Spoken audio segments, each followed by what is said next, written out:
Bloomberg Audio Studios. Podcasts, radio, news. This is Bloomberg Business of Sports. The business of sports can be intimidating or hard for a startup to break into. We really appreciate when our owners are actually there, with us through the journey. Teams, ours especially, have been very intentional to diversify at all levels of the company. I think we're in the golden years for the NFL and college football. Our demographic reach has continued to expand. This is going to be really unlocking the streaming platform for sports fans. Sports valuations are rising. We'll see when they peak. You don't have to be the best in your sport to make a whole ton of money. Bloomberg Business of Sports from Bloomberg Radio.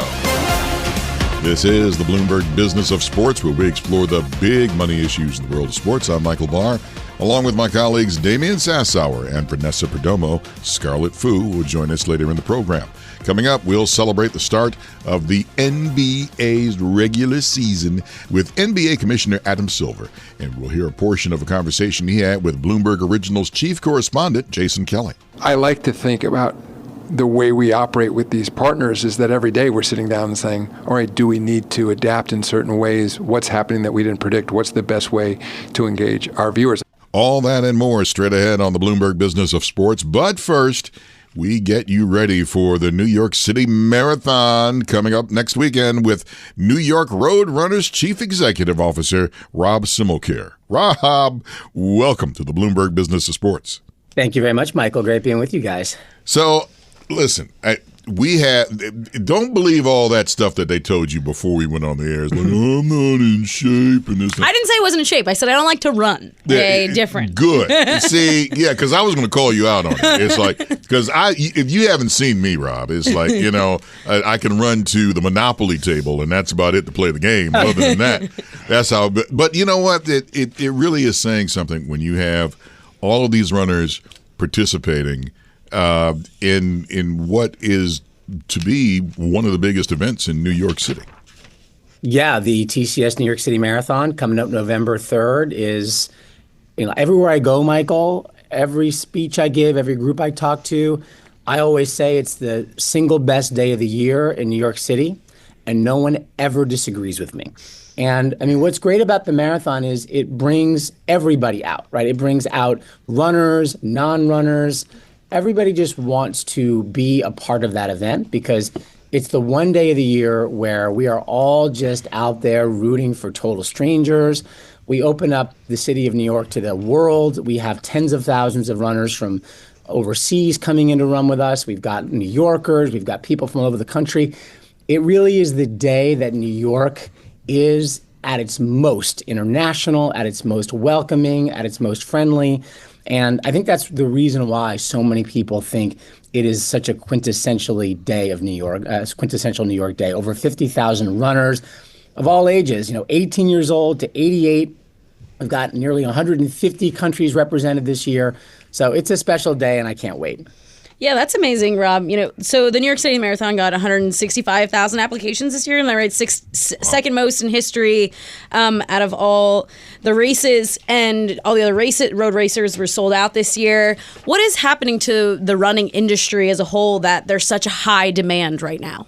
It's really hot, and I think, Vanessa, a lot of it is the fact that a lot of people started running during the pandemic, right? We can all remember those days in 2020 when our gym was shut down, our yoga class, our, whatever it is we like to do, chances are it was shut down, right? And so people were looking for ways to stay physically active and also, frankly, ways to help cope with their mental stress. Mm-hmm. And running was an answer for so many people.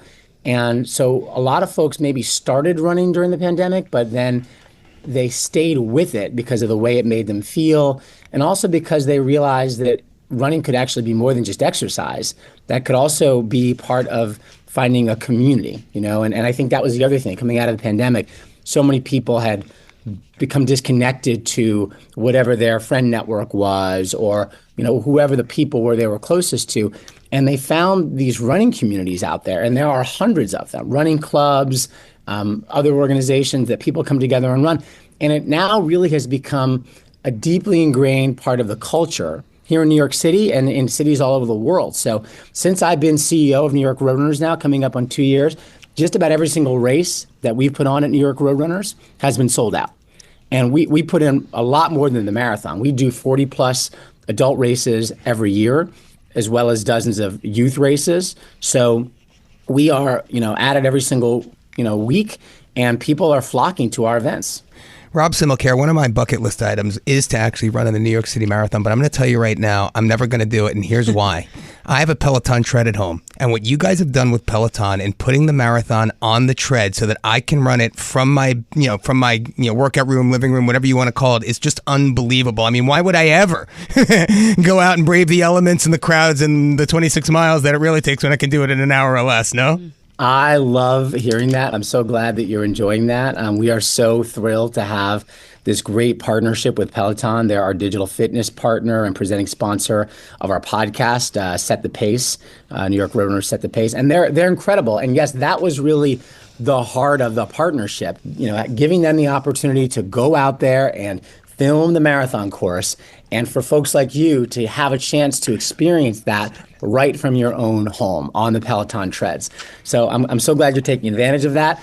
Now, Michael, there's still nothing like the actual race, right? So if you're experiencing that on the tread, amazing. Hopefully that will inspire you to sign up for maybe the drawing next year. What do you think? Okay. Now, see, I got to say something, because Damian asked the question, and Damian's this slim, beautiful looking dude. I am fabulous, Rob. But, then, here I am, this Jackie Gleason looking guy. And it's like me on a Peloton. Rob, that's the thing. That's what I need to do, is get on a Peloton. Now, I want to say this, though, Rob, and you can see it when you're running on the Peloton. I mean, the crowd, how they cheer you on. I mean, it must be just an unbelievable feeling to be out there, doing it in person. But, I want to ask you this, because I think back, pre-COVID, I think back to the Boston City Marathon. And, I'm curious about security issues. I mean, geopolitical risk is at an all-time high here globally. Are you guys concerned? I mean, this is a major, major event. What sort of steps are you taking to protect the runners, to protect the community from a security perspective this year? Damian, we have a tremendous partnership with the NYPD and the city of New York. And so this is obviously our top priority every single year, is making sure that our runners, our spectators, everybody is safe. And, this is not new to New York, right? I mean, New York has been a leader when it comes to security, counterterrorism since 9/11 and even before, right? So we have tremendous faith in NYPD and all the agencies, state, federal, local, that we work with very closely to keep the event safe.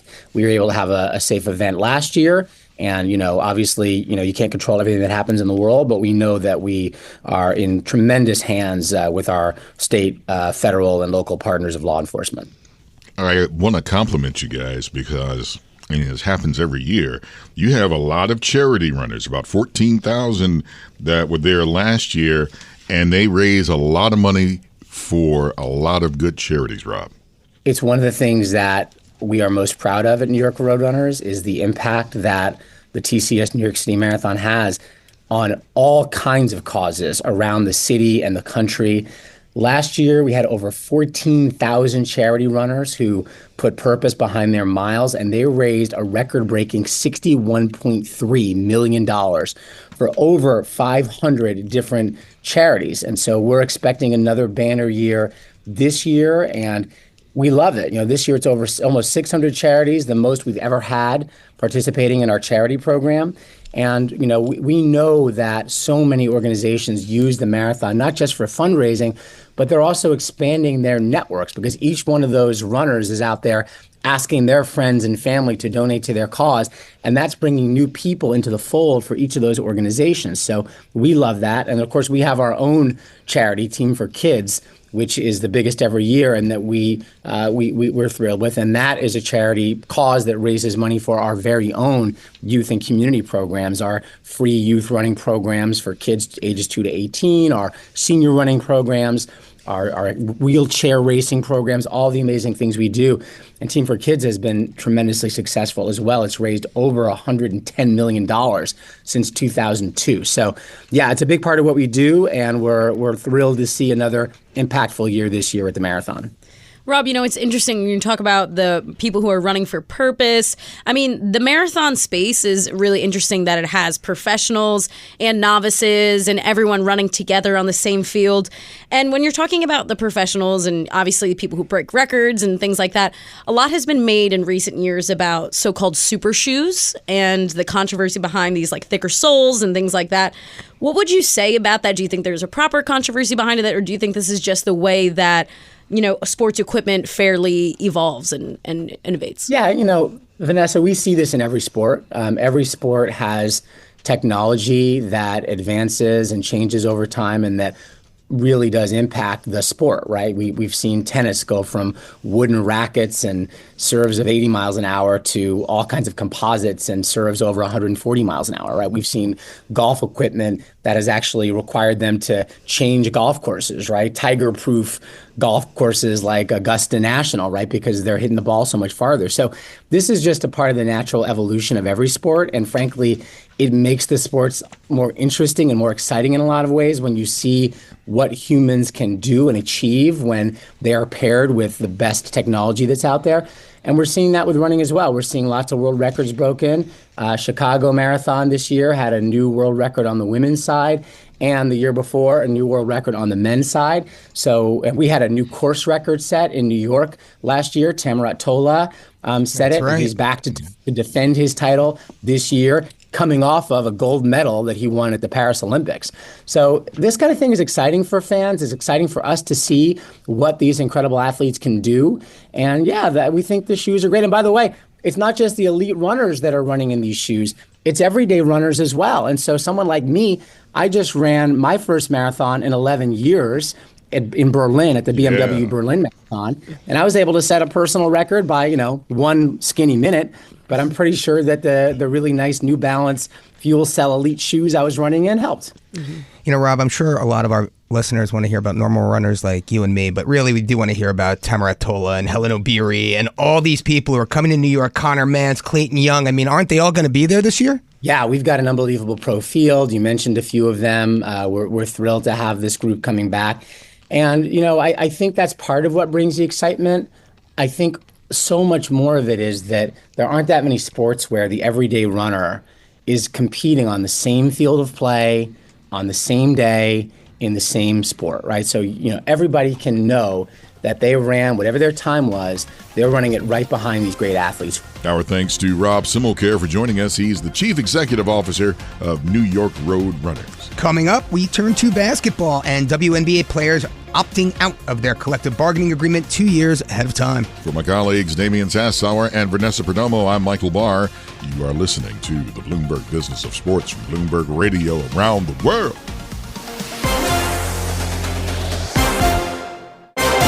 You're listening to Bloomberg Business of Sports from Bloomberg Radio. This is the Bloomberg Business of Sports, where we explore the big money issues in the world of sports. I'm Michael Barr, and along with my colleagues Damian Sassower and Scarlet Fu will join us a bit later. The WNBA's original franchise, the New York Liberty, just clinched their very first WNBA championship.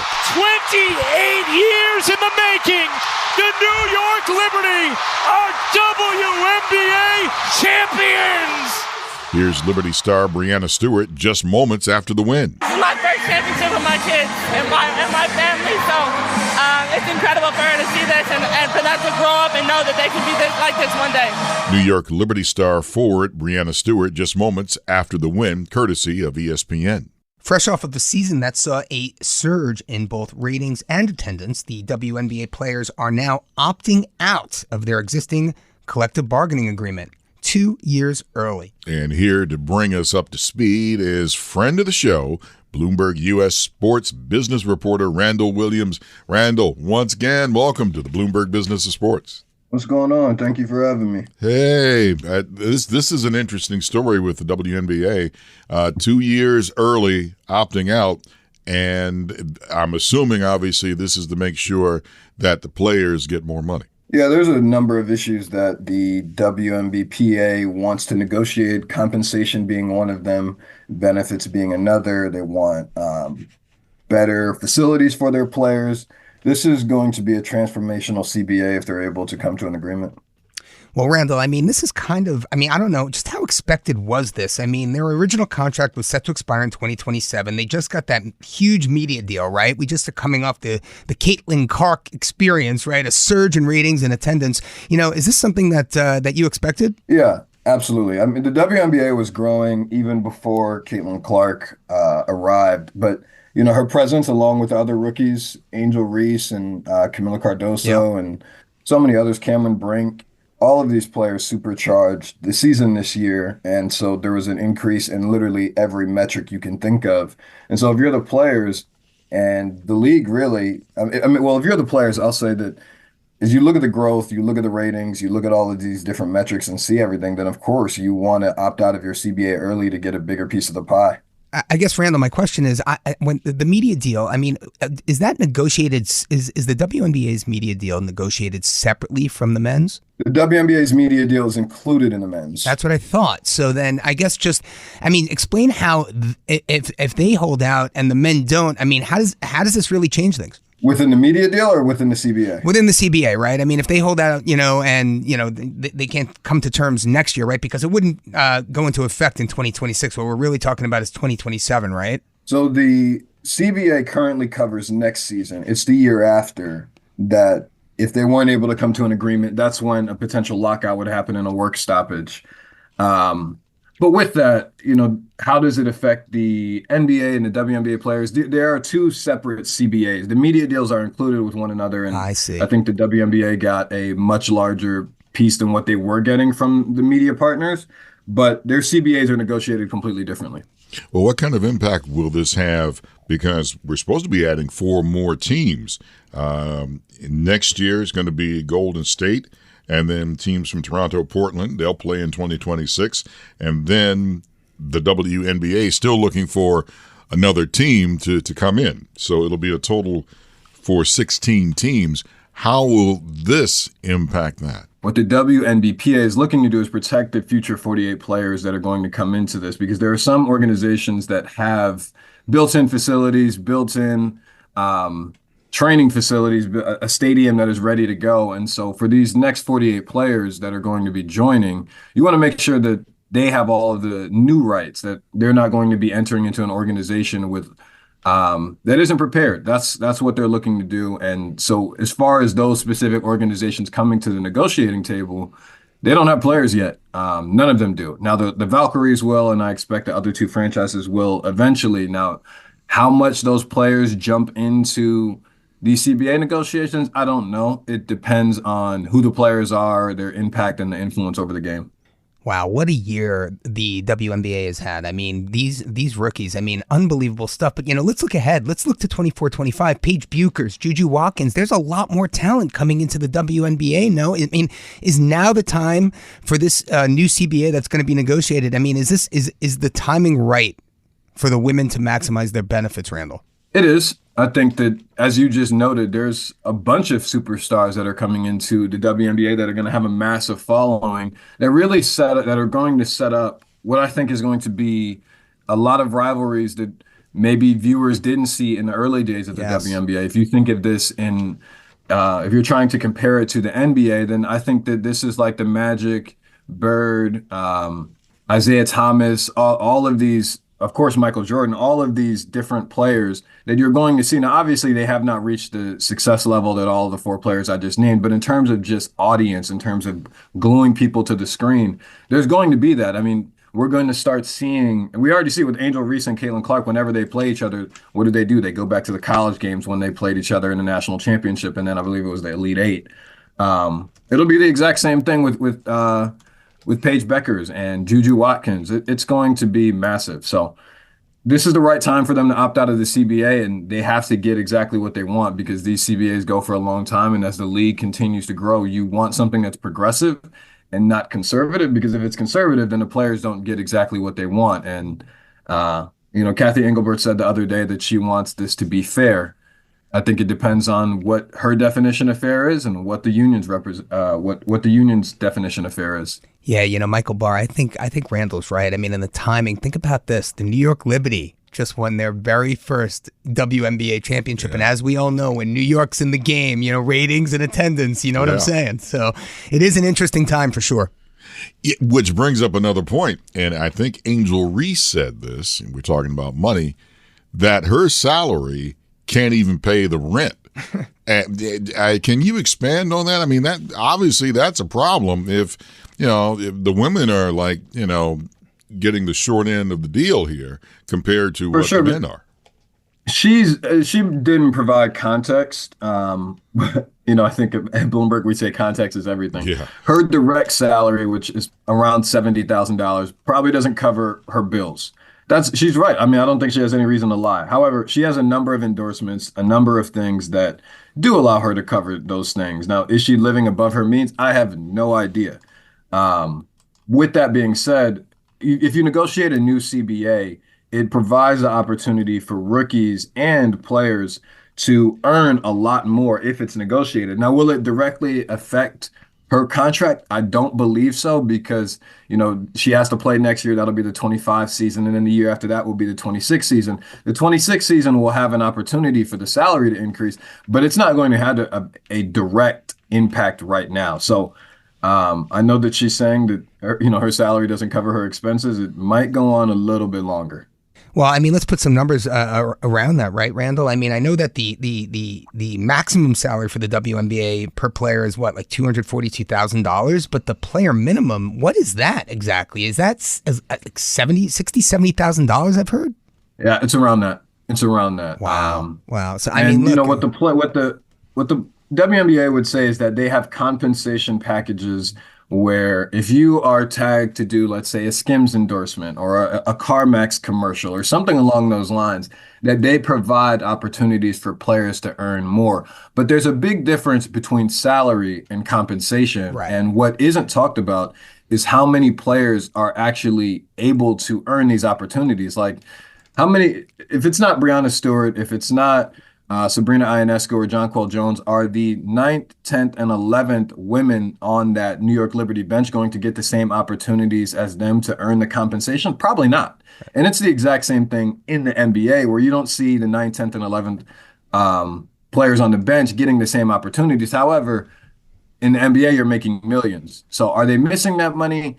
It depends on who you ask. In the WNBA, they are missing the money. It doesn't matter who you ask. These compensation packages that cater to the more popular players and stars, you could argue, are not necessarily fair. Yeah, well, Randall, I agree with you. Only Michael Barr gets sponsorship deals from State Farm and Gatorade. But I mean, let's just think about Caitlin Clark for 1 second, right? I mean, like, what sort of deal is she getting from Nike? I mean, just let's put some context around it. I mean, it's got to be a multi-million-dollar deal, right? For sure. I mean, again, 20, she's one 20, of these $30 million deal. It's got to be. Yeah.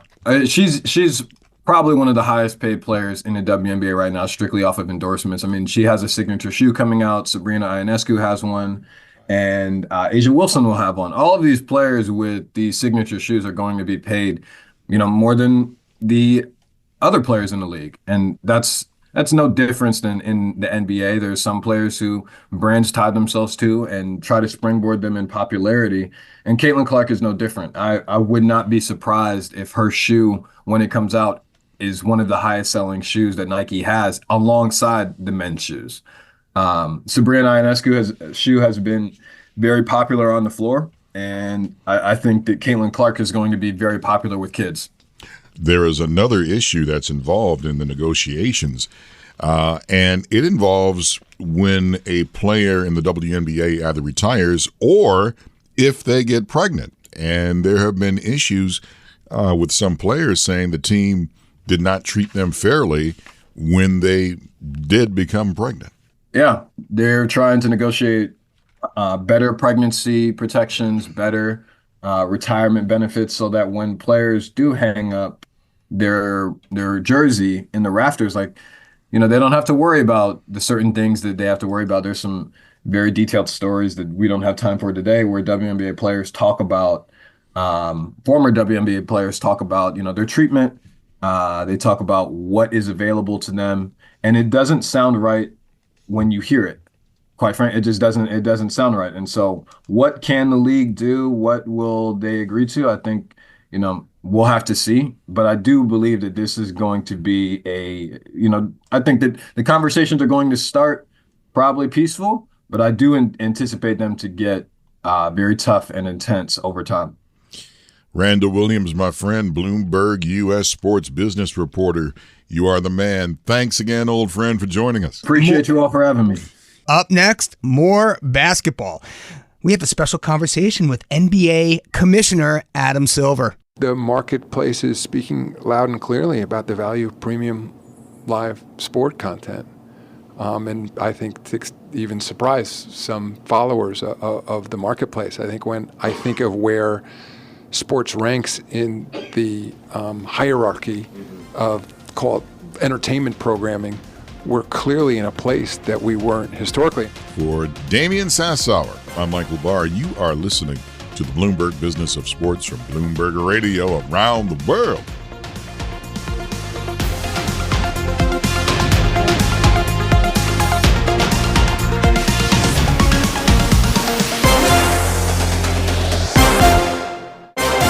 You're listening to Bloomberg Business of Sports from Bloomberg Radio. Thanks for joining us on the Bloomberg Business of Sports show, where we explore the big money issues in the world of sports. I'm Michael Barr, along with my colleagues Damian Sassower and Scarlet Fu. Oh, my friend of the show is here. Hey, you don't call sometimes, you don't write. Come on. Jason Kelly, Bloomberg Originals chief correspondent. Hey, man, welcome. Thank you. To the Bloomberg Business of Sports, man. Great to be here. And you have a special interview.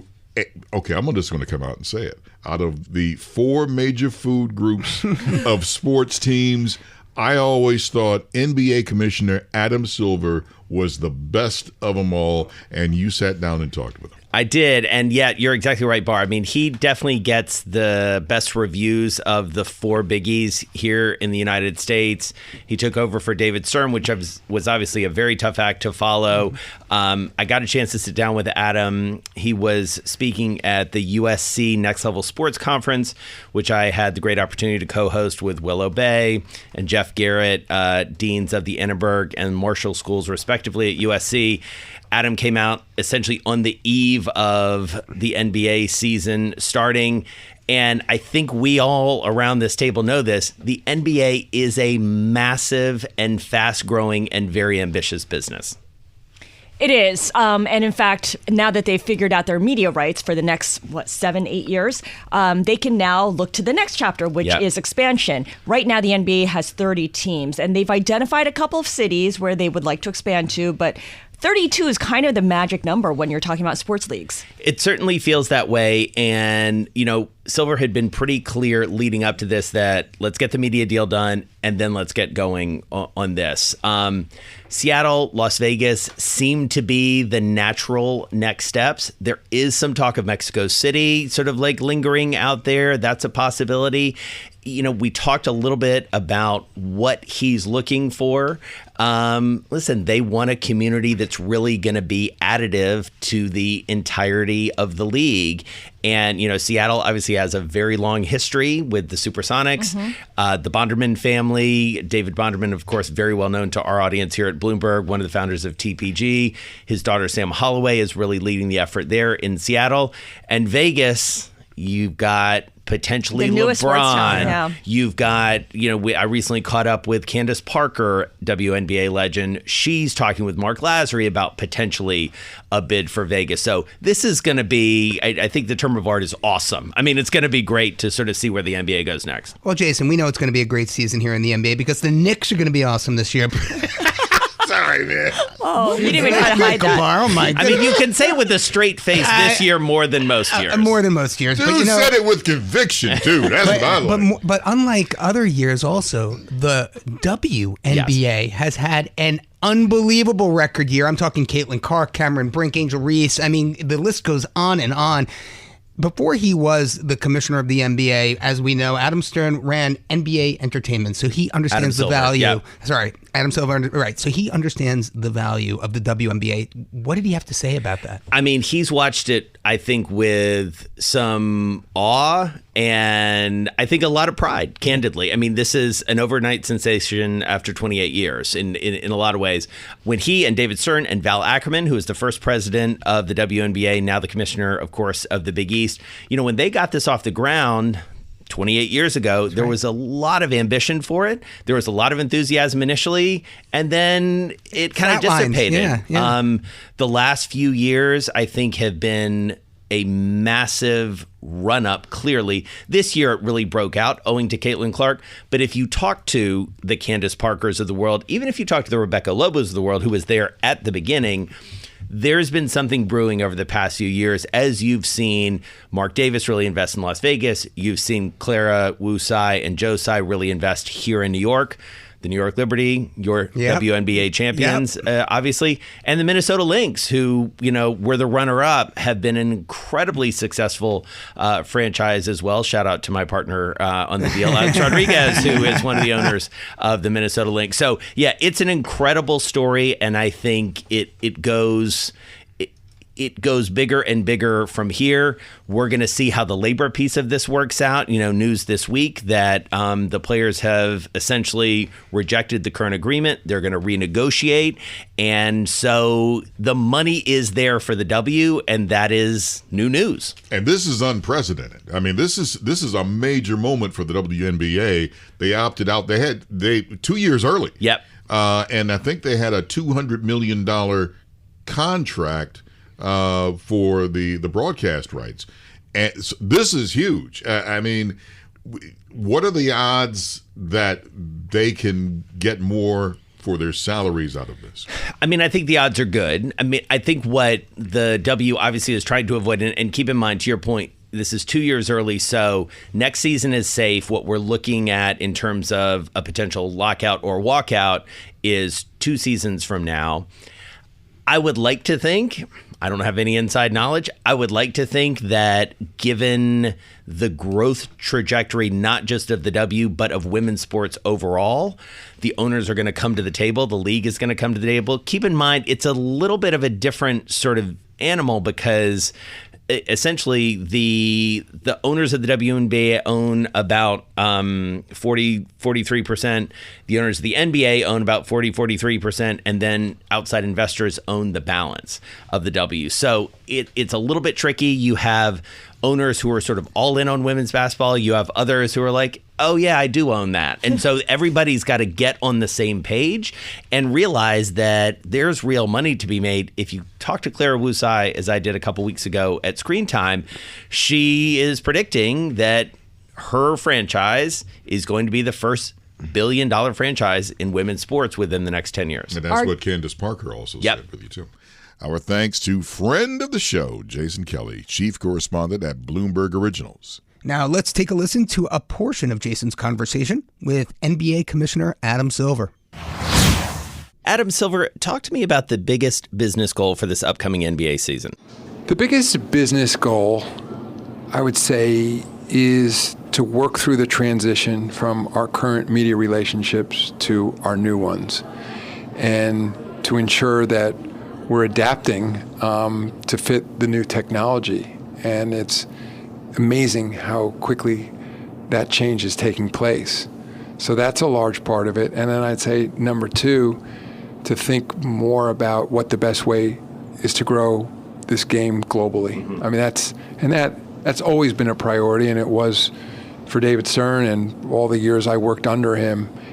But I would say because of the technology I just referenced, these global streaming services, the advancement in smartphones, the large availability everywhere now, it creates an opportunity that wasn't available to us historically.